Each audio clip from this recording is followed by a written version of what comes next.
In addition to there not being enough children, would there be enough men in the U.S. to provide work for the 98% who are adult sex workers if there were 100,000 minors, or 1.80%, forced to work only 100 days a year instead of 365 days a year, and were forced to see only 10 men per day, requiring a minimum of 100 million men to provide them with work? What is the total population of males in the U.S.? The 2020 census has not yet taken place, but in 2012, there were an estimated 154,492,067 males total, of which approximately 107,965,933 were of the age who might pay for sex. It is unknown how many of them had the financial resources to do so, or how many of those men were good Christians and would not cheat on their wives.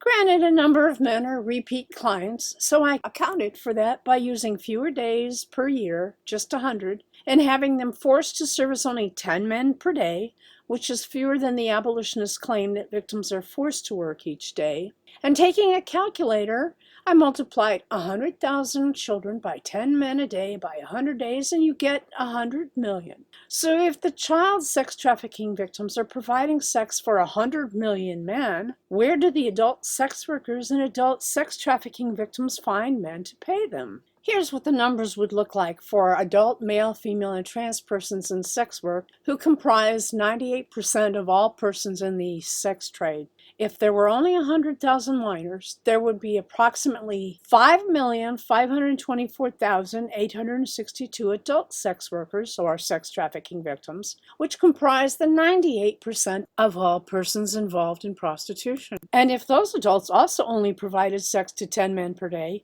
and only worked 100 days per year, then without any repeat Johns, there would need to be 5,524,861,878 men. Where will we find enough men for everybody? And how many cops would it take to arrest all those Johns? Would we have to import men from Mars?